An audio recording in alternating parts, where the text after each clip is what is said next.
Perundingan Iran-Eropa buntu, di sisi lain perundingan Iran-Amerika Serikat terhenti. Israel pun menolak berhenti menyerang Iran. Lalu seberapa jauh dua negara ini akan bertahan dengan situasi yang tak menguntungkan kedua belah pihak ini? Kita akan membahasnya dengan Direktur Eksekutif IC3D Teguh Reza Shah. Selamat malam Pak Reza. Selamat malam, salam dari Bandung. Pak Reza, ini yang terbaru ada perundingan negara-negara Uni Eropa dengan Iran di Swiss. Nah, memang meski tidak membuahkan hasil konkret begitu ya, tapi Iran memberikan sinyal membuka ruang diplomasi. Nah, tapi sebenarnya apa yang membuat Iran ini rasa-rasanya menyimbolkan kurang tertarik berkomunikasi dengan negara-negara di Eropa, justru menyatakan ketertarikannya ataupun menekan Amerika Serikat? Memang untuk tiba pada sebuah perundingan itu ada prakondisi ya. Prakondisi ini yang tidak diterima oleh Iran, di mana negara-negara Eropa tersebut, sebagaimana kita lihat di dalam KTT di Kanada yang terakhir minggu lalu, itu masih menuduh Iran sebagai sumber ancaman. Mereka masih menganggap Iran itu teroris. Kemudian pada saat yang sama, Iran saat ini juga sedang sangat percaya diri karena ternyata dia adalah negara yang diserang, bukan dia yang menyerang. Ya. Kita lihat dia diserang hari Jumat minggu lalu, kemudian dia membalas sehari kemudian. Dan untuk itu dasar hukum Iran membalas adalah pasal 51 dari Charter PBB, di mana memang dibenarkan Iran itu membalas, tapi dalam charter itu tidak dijelaskan sampai kapan Iran diperkenankan mempertahankan dirinya. Karena pada saat yang sama PBB juga belum tidak mengatakan kapan Dewan Keamanan PBB itu harus memutuskan bagaimana menindaklanjuti kejadian ini. Dan untuk itu kita perhatikan juga, kalaupun pertemuan antara Iran dengan negara-negara Eropa itu gagal, itu juga kita lihat bibit-bibitnya ada di dalam KTT G7 kemarin, gitu, di mana Amerika Serikat tidak mampu lagi menjadi pemimpin kolektif, kemudian negara-negara G7 itu sendiri tidak berani mendukung Amerika Serikat secara full, karena mereka melihat akan ada beban yang sangat besar, nyawa manusia. Mereka sudah melihat masyarakat Iran itu memiliki tradisi marja'i taklid. Mereka bergerak dengan keyakinan bahwa ini adalah jihad fisabilillah, dan ini adalah wujud kesetiaan saya kepada pemimpin saya yang namanya marja'i taklid itu. Jadi untuk itu ada kekhawatiran, kegentaran dari negara-negara di Eropa dalam menghadapi Iran, terutama sekali mereka melihat teknologi yang Iran miliki itu fantastis gitu. Peluru kendali itu bisa berjarak dari 300 km sampai lebih dari 2.000 km, dan mereka tentunya khawatir bahwa mereka akan bermasalah juga, negara-negara Uni Eropa dan terutama sekali negara G7 ini akan bermasalah bukan hanya dengan Iran, tapi dengan negara-negara yang diperkirakan akan membantu Iran kelak. Nah, misalnya mereka punya ketakutan terhadap Rusia, karena kita perhatikan kasus Rusia Ukraina ini tidak selesai-selesai, dan negara-negara Eropa tidak kunjung berani mengirimkan pasukannya ke wilayah mereka sendiri di Eropa. Juga Jepang punya kekhawatiran tersendiri. Kalau dia terlibat dalam perang, maka otomatis dia akan mengingkari konstitusi dia sendiri, namanya Peace Constitution. Dalam Peace Constitution tersebut di pasal 9 itu dinyatakan Angkatan Bersenjata Jepang hanya digunakan untuk tujuan pembelaan diri, dan nama kami bukan Angkatan Bersenjata, tapi secara hukum nama kami adalah Japan Self Defense Force. Dan untuk itu akan ada, kita lihat di dalam negara-negara Eropa tersebut ada kegoncangan. Misalnya Inggris tidak berani menebar pasukan, dan juga Prancis juga tidak berani menebar pasukan. Karena itu beberapa hari silam kan Presiden Prancis datang ke Indonesia itu kan sebenarnya testing the water, ingin tahu bagaimana keyakinan Indonesia dengan non-aligned principle, karena bagi mereka diamnya Indonesia itu akan berarti pembiaran bagi mereka, dan kita tidak bisa melakukan pembiaran. Makanya itu Indonesia syukur kita mendapat amanah dari Iran, dia akan menyampaikan pesan-pesan khusus hanya kepada Indonesia, bukan kepada negara yang lain. Jadi situasi saat ini sangat cair, dan kemungkinan besar ini yang ditakutkan oleh dunia bahwa kemungkinan besar Rusia dan Cina itu akan berada pada posisi menolak keterlibatan Amerika Serikat di Iran, atas Iran. Kemudian juga ada kekhawatiran tersendiri bahwa Iran akan dibom oleh Israel dan oleh Amerika Serikat dengan perangkat-perangkat yang sangat canggih. Perangkat-perangkat tersebut antara lain namanya adalah peluru kendali dengan tingkat kedalaman hingga bisa membombol bunker-bunker yang ada di Iran. Misalnya kombinasi serangan ini diperkirakan akan melibatkan Israel yang akan meluncurkan roket dengan nama BLU-109 yang mampu membom sampai 8 feet. Kemudian saat bersamaan Israel juga memiliki peluru kendali dengan nama GBU-28 dengan kedalaman sampai 20 feet. Dan ini Amerika yang sedang mempersiapkan pesawat pesawat B-2 stealth dengan di dalamnya memiliki peluru kendali GBU-57 yang mampu menerobos kedalaman bumi sampai 200 feet.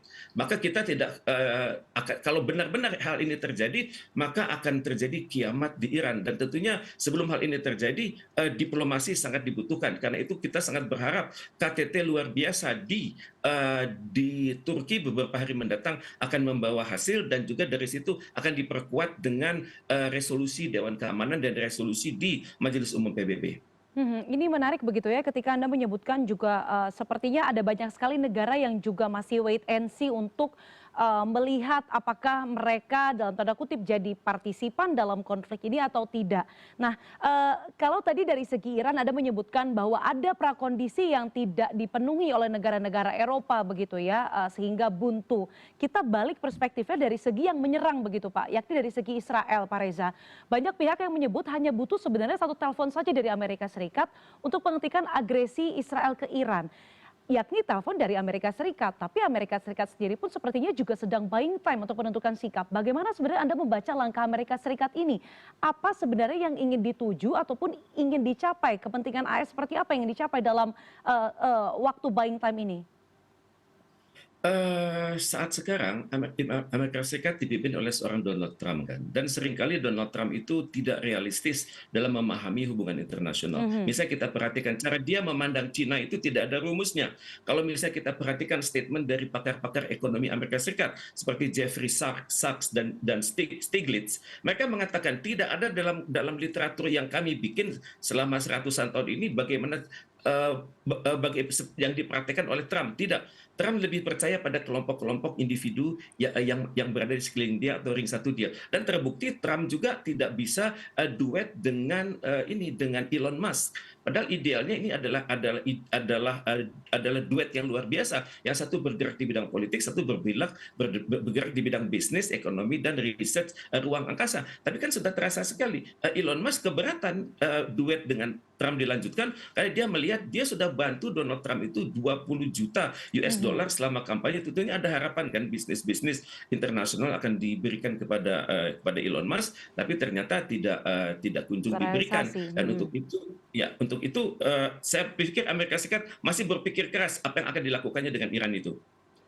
Oke, berarti memang secara kematangan kepemimpinan ataupun geopolitik Trump ini sepertinya memang bisa terlihat kurang matang begitu ya Pak Reza ya, karena terlihat bahwa Selasa lalu setuju menyerang Iran, kemudian Kamis mengurungkan niatnya, kemudian di sesi buying time ini juga rasa-rasanya tidak ada pernyataan-pernyataan penting. Bahkan Presiden Trump terbaru menyebutkan secara percaya diri begitu ya bahwa Iran ingin berdiskusi dengan Amerika Serikat saja dan tidak dengan Eropa. Nah, hal ini yang memang sebenarnya menarik untuk kita kaji, tapi saya juga mau menilik lagi soal pernyataan Anda soal negara-negara OKI yang akan bertemu begitu ya dalam waktu dekat di Turki, karena kita juga sudah mengirim Menteri Luar Negeri Sugiono yang kemarin ikut ke Rusia bersama Presiden Prabowo, kemudian langsung bertolak ke Turki untuk mengikuti konferensi di OKI ini. Apa konkretnya yang bisa negara-negara OKI ini lakukan? Karena sepertinya yang hanya datang hanya pihak Iran begitu ya Pak Reza ya, koreksi kalau saya salah.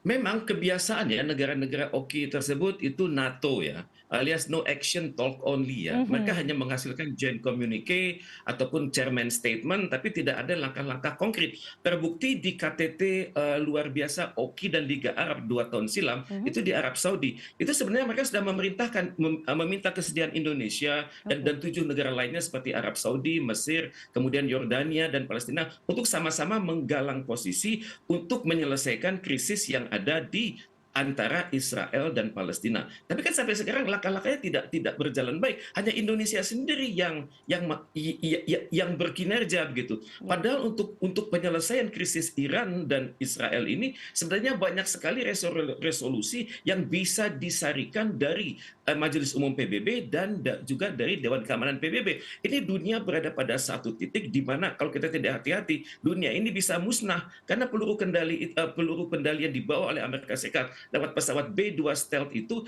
targetnya sudah jelas, yakni instalasi nuklir Iran yang namanya Fordo. Dan Fordo ini masih belum jelas apakah itu nuklir untuk tujuan damai atau menuju perang. Kalau kita lihat dari cara berpikir Israel, hanya butuh sekian hari untuk agar Iran memiliki hulu ledak nuklir. Dan kita sudah tahu sama-sama bahwa misil-misil dikirim oleh Iran ke Israel itu tidak membawa hulu ledak nuklir. Kita bisa bayangkan kalau asumsi Israel benar. Tapi tentunya Iran juga harusnya meyakinkan dunia bahwa yang dilakukan adalah nuklir untuk Nuklir tujuan damai. damai. Dan untuk itu KTT mendatang di Turki ini hendaknya benar-benar solid gitu. Bagaimana mereka melihat Iran sebagai pihak yang terzolimi dan tidak lagi melihat Iran itu sebagai Islam Syiah yang bertentangan dengan Sunni yang merupakan bagian terbesar dari masyarakat di negara-negara Teluk tersebut. Mhm. Ini sebenarnya menarik ya Pak, karena konfliknya ini sebenarnya kalau misalnya bisa kita sederhanakan, ini bisa sekali diselesaikan di meja perundingan. Seperti yang tadi Anda sebutkan, Iran menjelaskan secara transparan bahwa apa yang ia lakukan misalnya di Fordo, kemudian di Isfahan begitu ya, reaktor nuklir, kemudian laboratorium uraniumnya, ini memang tujuannya damai, sedangkan jika yang satu yakni penyerangnya yakni Israel membuktikan secara nyata begitu ya, jika Iran memang ada tanda-tanda untuk mengembangkan uraniumnya bukan untuk tujuan damai. Sebenarnya sangat amat bisa selesai di meja perundingan. Tapi saya ingin mendalami soal Anda menyebut ada banyak sekali negara-negara, entah itu negara G7 ataupun negara-negara OKI yang Anda sebutkan no action talk only atau alias yang Anda sebutkan NATO begitu ya. Negara mana saja yang berpotensi terlibat jika ada eskalasi konflik ini? Sebut saja misalnya ada Amerika Serikat yang misalnya Trump kan memberikan waktu 2 minggu, artinya minggu depan akan ada keputusan apakah Amerika Serikat akan terlibat langsung dalam konflik ini. Siapa negara yang akan terlibat langsung ketika Amerika Serikat juga turun tangan dalam konflik ini, Pak Reza? Terus terang saya tidak mengetahui bagaimana konstelasi 24 jam terakhir, karena ini serba rahasia. Nuklir itu adalah sesuatu yang dirahasiakan. Jadi untuk itu saya hanya bisa menduga negara-negara di mana ada pangkalan Amerika, maka patut diduga negara-negara tersebut adalah pro-Amerika. Oke.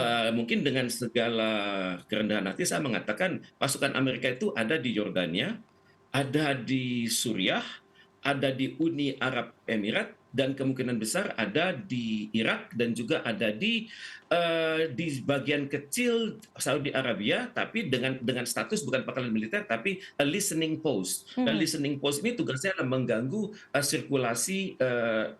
sirkulasi di langit kira-kira gitu. Oke. Sehingga mereka bisa mengetahui bagaimana pergerakan pesawat militer, ada juga pergerakan pesawat peluru kendali. Dan juga di negara-negara Timur Tengah tersebut itu jumlah totalnya ya ada sekitar 50.000 sampai 60.000 tentara Amerika, tentara berdinas aktif darat, laut dan udara. Misalnya kita lihat di Qatar itu ada, di Uni Arab Emirat ada, di Suriah itu sekarang ada karena Israel sudah menguasai perbatasannya dengan Suriah, dan Yordania juga ada begitu.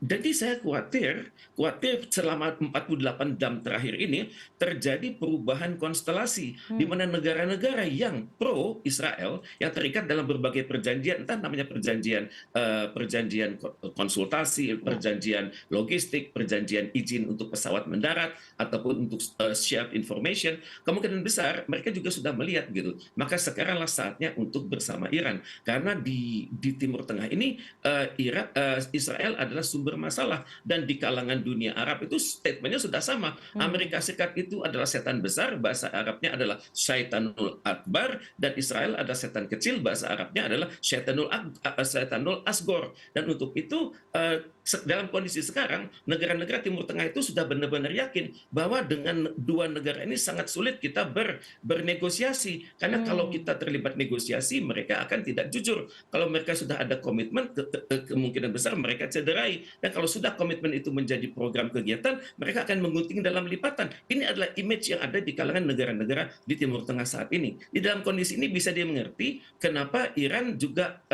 tidak bersemangat berdialog dengan negara-negara Uni Eropa atau siapapun Eropa tersebut, ataupun juga dengan Amerika Serikat, karena Amerika sudah tahu bahwa Amerika Serikat itu sangat senang dengan suatu rezim yang pro Amerika. Mereka melihat bahwa pada tahun 1979 bahwa Iran adalah anak emas Amerika Serikat, di mana saat itu Iran diperintah oleh seorang raja namanya Syahansyah Muhammad Reza Pahlavi Arya Mersirus, yang banyak korupnya dan tidak populer dalam negeri karena ide-idenya bertentangan dengan masyarakat Islam. Jadi mereka harus akhirnya raja ini bersama istrinya Faradibah harus keluar beserta pangerannya Reza Sirus keluar dari Iran, dan pada saat yang sama rakyat Iran meminta kedatangan pemimpin spiritual mereka, Ayatollah Ruhollah Khomeini, dan sejak itu apapun dilakukan oleh Iran adalah haram di mata Amerika Serikat dan di mata Uni Eropa dan juga di mata Israel. Jadi misalnya sebelum tahun 1979, Iran masih diperkenankan memiliki instalasi nuklir. Tentu saja sepanjang Iran dipersepsikan mampu mengikuti aturan-aturan Nuclear Non-Proliferation Treaty dan juga International Atomic Energy Agency, dan juga perjanjian-perjanjian rahasia antara Iran dengan negara-negara supplier dari uranium. Tapi sejak itu Iran tidak boleh lagi. Pada saat yang sama pernah Irak memiliki hubungan yang manis dengan Amerika Serikat dan Israel. Tapi pada saat Irak diduga melenceng, di mana Irak membangun instalasi nuklir bernama Osirak, dan dikhawatirkan Osirak itu akan menjadi sumber masalah baru bagi Amerika Serikat dan Israel, maka instalasi tersebut dibom pada tahun 1991 lewat kombinasi F-14, F-15 dan dihancurkan.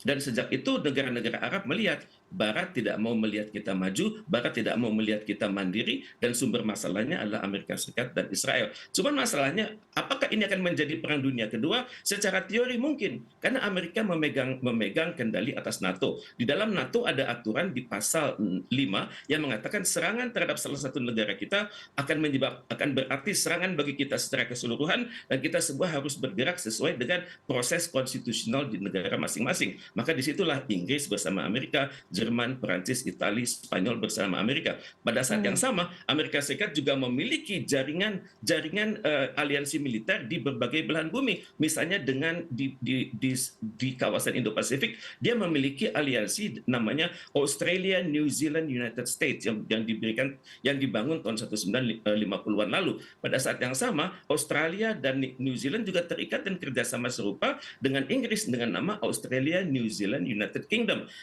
Dan pada saat yang sama Amerika Serikat juga banyak memiliki perjanjian bilateral, Amerika Serikat dengan China, Amerika Serikat dengan Korea Selatan, Amerika Serikat dengan Jepang, dan Amerika Serikat dengan Taiwan. Jadi kita bisa bayangkan kalau Amerika Serikat ini kali benar-benar turun, akan tercipta efek berantai, akan sangat berbahaya bagi dunia.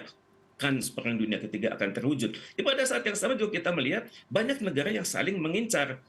Konsentrasi dunia sekarang masih ke Timur Tengah, pada saat yang sama juga ke Eropa. Mereka memahami apa yang terjadi antara Rusia dan Ukraina.